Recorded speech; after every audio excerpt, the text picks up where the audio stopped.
مشرقی افغانستان ہے جو اصل جو پختون علاقہ ہے وہ اصل میں اسی وادی سندھ کا حصہ ہے. یہاں سے کارواں نکلے گا. یہ اقبال جو ہے اسے میں سیر مانتا ہوں.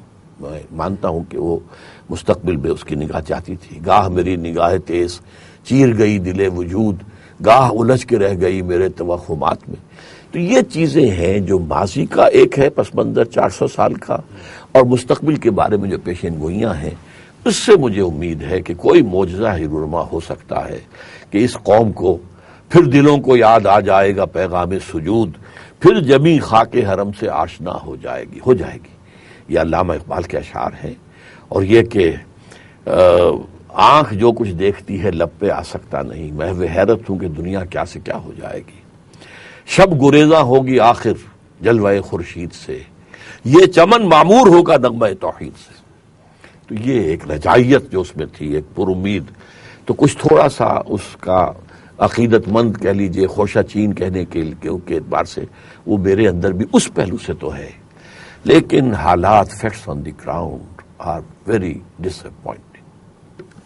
یہ جو پاکستان دنیا کی 7ویں اور واحد اسلامی ایٹمی قوت ہے، اس کو بھی آپ اسی زمرے میں لیتے ہیں جس طرح اللہ تعالیٰ کے احسانات میں سے یقیناً یہ بھی بالکل ایک معجزہ ہے. نہ ہمارے سائنسدان اس کے لیے ابھی کوئی تیار تھے، نہ ہمارے کوئی ادارے ایسے مضبوط تھے. جیسے کہ انڈیا کے اندر تو ایک بڑی ماس اسکیل کے اوپر جو ہے وہ سائنٹسٹ اور انجینئرز پیدا کیے گئے. اس کو بھی اس میں شامل کرنا چاہیے. ڈاکٹر صاحب، یہ اس وقت پھر ایک دفعہ مشرق وسطیٰ جو ہے وہ آتش فشاں بنا ہوا ہے، اور حالیہ لبنان اسرائیل جنگ جو ہے جو شاید اب کوئی خاتمے کی طرف اس کی سلامتی کونسل اس کے قرارداد منظور کرنے کو ہے اس کی وہاں سیز فائر کے لیے. تو آپ کیا اس کو اسی بڑی جنگ کا حصہ سمجھتے ہیں جس کا حدیث میں ذکر ہے، یا یہ کوئی ویسی علاقائی ایک جھڑپ ہے؟ نہیں، یہ علاقائی جھڑپ والی بات تو ہرگز نہیں ہے. میں یہ سمجھتا ہوں کہ جو احادیث کی کتابوں میں جو کتاب ملاحم جنگوں کا باب، کوئی ایک جنگ نہیں ہے، اس میں جنگوں کا سلسلہ ہے، جس کو کہ صدام نے کہا تھا پہلی جو جنگ ہوئی تھی 91 تھی وہ غالباً، وہ جو خلیج وار ہوئی تھی، تو اس میں اس نے کہا تھا کہ یہ ام المحارب ہوگی، یعنی یہ جنگوں کی یہ جو ہے اس کی ماں ہوگی، اس کے جڑ سے، اس کے بطن سے بہت سی جنگیں جو ہے وہ جنم لیں گی. تو اصل میں تو یہ سلسلہ ان ملاحم کا وہاں سے شروع ہو چکا ہے. وہ اس کا پہلا ایک ڈرامہ تھا، اس کے بعد جو آگے چل رہا ہے. اور پیچھے اصل میں کیا ہے، گریٹر اسرائیل بنانا. دو چیزیں ہیں اس وقت جو انٹرنیشنل سین پر سمجھنے کی ہیں.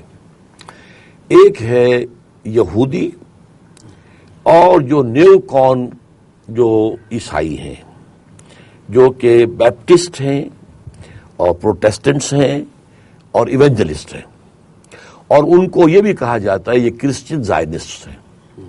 ان کا پروگرام کیا ہے؟ 4 چیزوں پر وہ متفق ہیں. ایک بہت بڑی جنگ مڈل ایسٹ میں، گریٹر اسرائیل کا قیام، مسجد اقصی اور قبۃ الصخرہ کا انہدام،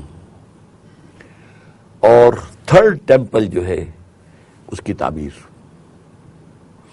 اور اس میں تھرون آف ڈیوڈ اگر رکھنا. یہ 5 چیزیں ہیں. یہ مذہبی سطح پر یہ ہے چیز کہ جو پش کر رہی ہے اس وقت پوری بش انتظامیہ کے اوپر. یہودی اور یہ نیو کونس جن کو کہہ دیا جاتا ہے یہ چھائے ہوئے ہیں. اور یہ اصل میں جیسے کہ بش کہتا ہے مجھ سے اللہ نے یہ کہا کہ یہ کرو تو میں نے یہ کیا ہے. تو یہ خالص ایک مذہبی انداز کا بیک گراؤنڈ ہے یہ. ورنہ پوری دنیا کہہ رہی ہے کہ عراق پہ کائے کے لیے جنگ کی تھی. کوئی بے شرمی کی انتہا ہے کہ کوئی بھی تو اس کی وجہ ثابت نہیں ہو سکی پوری دنیا کے اندر.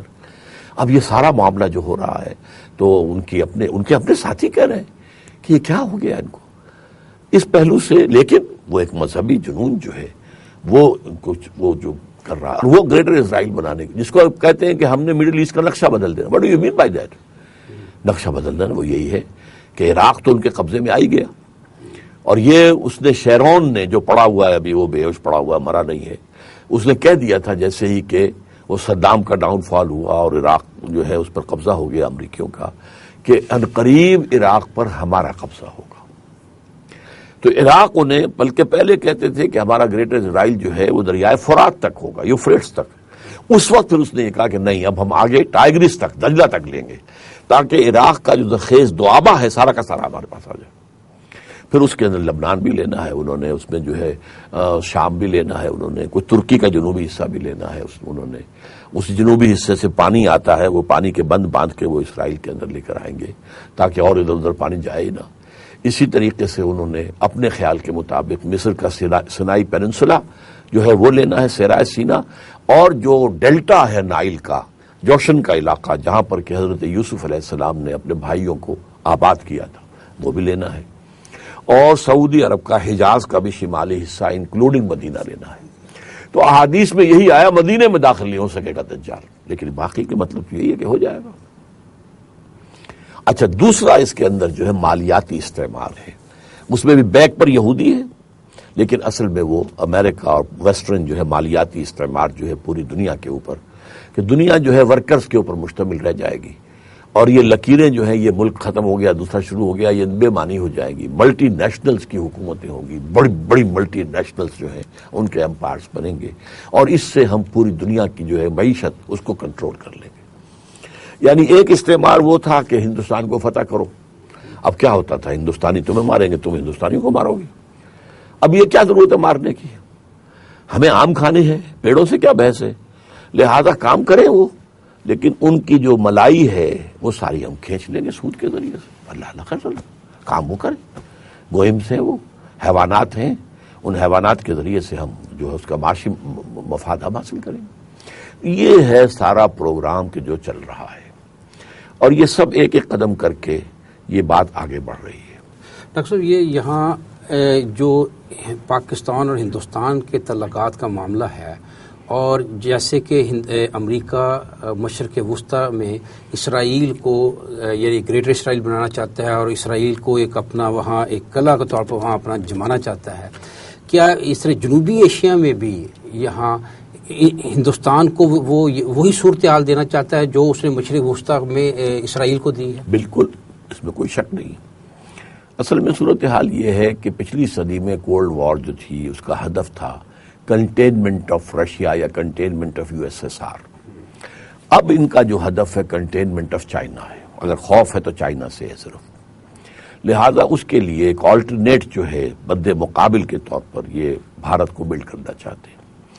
اور چونکہ اب سرکل جو ہے ادھر سے افغانستان، ادھر سے وہ ریاستیں جو ہیں ازبکستان وغیرہ، قازقستان، یہ سب امریکن انفلوئنس میں آ چکا، ادھر انڈیا آ گیا، درمیان میں صرف پاکستان ہے۔ یا تو پاکستان سر جھکا کر اور بھارت کی منڈی بن جائے اور اس کا سیٹلائٹ بن جائے، تب تو ٹھیک ہے، رہے، ایک ملک رہے، بلکہ وہ کچھ نہ کچھ مراعات بھی دے دیں گے، کچھ نہ کچھ پانی بھی ہمارا شاید اور چھوڑ دیں، ٹھیک ہے، اس لیے کہ تم ہماری منڈی ہو اور تمہاری کوئی فورن پالیسی انڈیپینڈنٹ نہیں ہوگی، سر جھکا دو۔ جیسے نیپال ہے تو نیپال کو 10 سے ضرب دے لو، تمہارا رقبہ 10 گنا ہے بس، لیکن اس سے زیادہ سٹیٹس نہیں۔ اگر پاکستان اس میں، جس کا کہ مجھے ہے گمان کہ شاید اس میں جو اندر چھپا ہوا کمانڈو ہے مشرف میں، ایک حد ہوتی ہے آخر ایک دیوار سے لگنے کی، ایک وقت پہ آ کر جو ہے وہ پھر ریٹیلیٹ کرتا ہے۔ تو اگر یہ ریٹیلیٹ کیے اس نے، جیسے کہ بش کے دورے کے فوراً بعد یہ چائنا گیا تھا اور بتا بھی دیا تھا میں بھی چائنا ہو کے آیا ہوں، اگر اس نے اس طرح کی کوئی کوشش کی تو پھر crunch, big crunch from both sides آئے گا۔ کسی نہ کسی ذریعے سے ہماری نیوکلیئر پاور کو امریکہ نیوٹرلائز کر دے گا۔ کوئی ہمارا سارا جو ہے، اگر جو ہمارا جو ٹیلی کمیونیکیشن سسٹم سے جام کر دے، کیا کرے گا آپ کا نیوکلیئر؟ آخر بٹن دبائیں گے تو نیوکلیئر چلے گا، بٹن سے کچھ ہوتا ہی نہیں۔ جو صدام کے ساتھ کیا تھا، جو پہلی جنگ تھی، وہ سارا کا سارا کمیونیکیشن ختم، اب اس کا جہاز تو اڑ ہی نہیں سکتا۔ تو سارا جو ہے، کوئی ایک چیز آج کل تو یہ کہ بجلی ختم کر دیں، پورا کا پورا ملک جو ہے اس کا کیا حشر ہو جائے گا۔